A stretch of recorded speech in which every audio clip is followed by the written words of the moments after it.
Francis Joseph Cheese Guevara Escudero. Universe, help mo ako.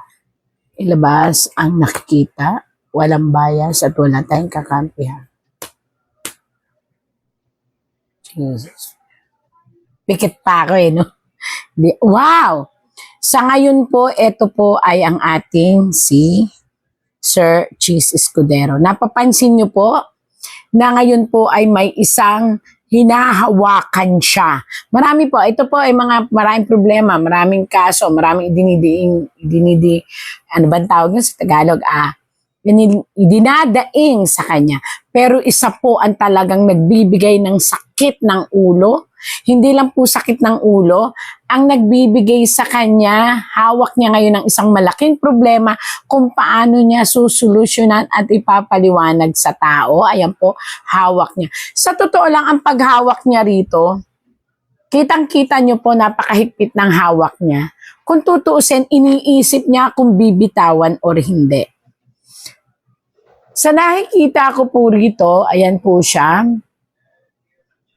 Ang pagkahawak po niya sa ngayon ay nagdadalawang isip.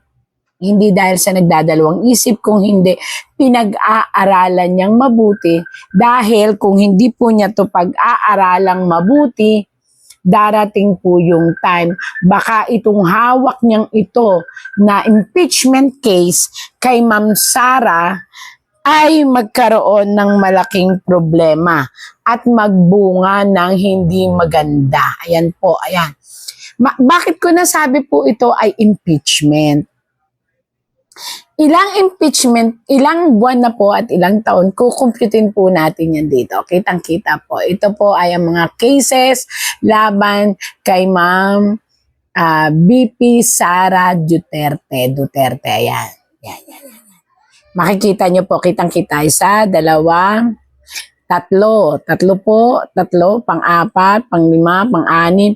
Ang dami po, yung iba po ay kaya naka-cross out, kitang-kita naman po, ay hindi nagmaterialize. So, ito po yung maraming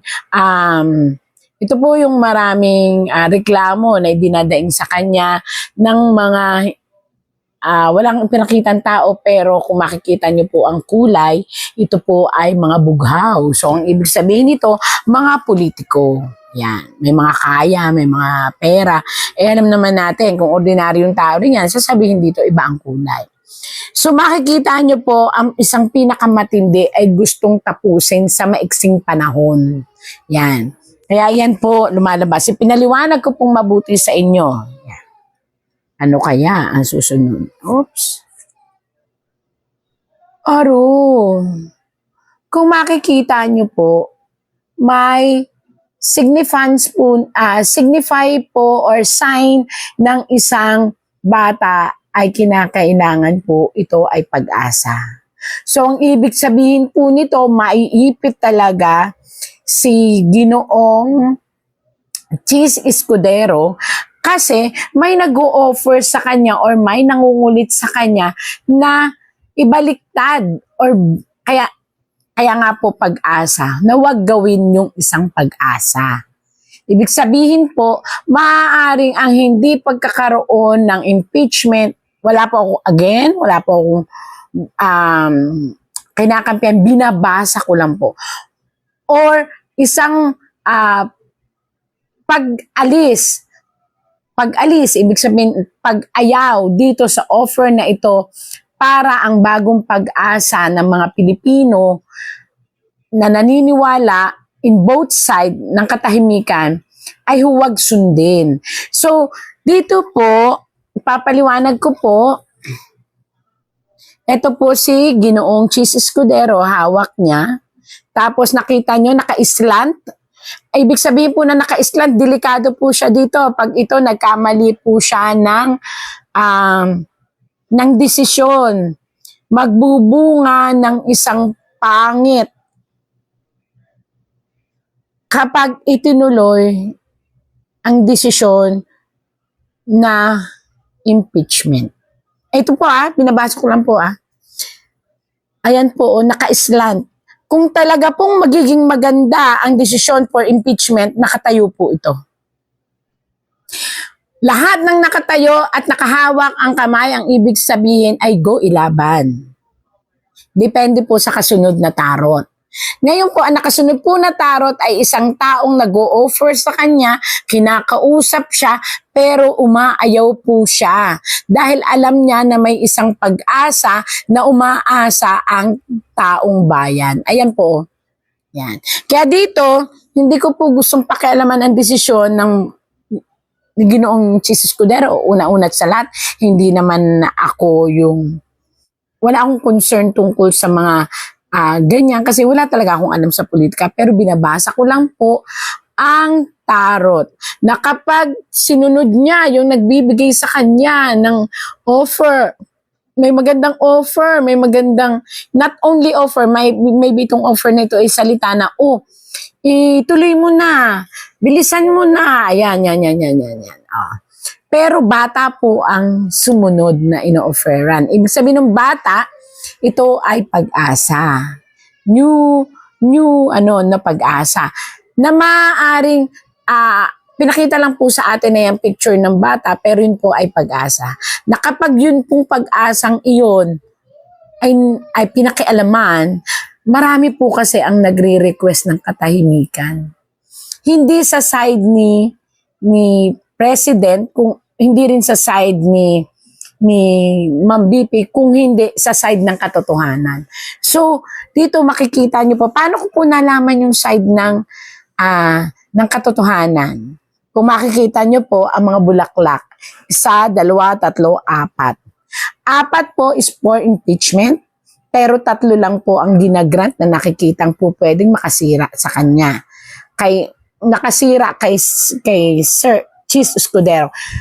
Isang desisyon niya ay maaaring, nakita nyo yun, nakatagilid. Tumagilid din siya sa masang Pilipino. So, nagsasabi lang po ako nito. So, kung bibitawan niya na walang impeachment at hindi siya makikialam, maaari pong masave ang political career niya at pagmamahal ng mga tao sa kanya. Yan po linaw po, malinaw na malinaw. Akin lang pong akin lang po yung pinapaliwanag, ang nakikita ko po. Ayan. Naghihintay siya ng mensahe. Si Chis Escudero, sorry po, wala na yung ginawa.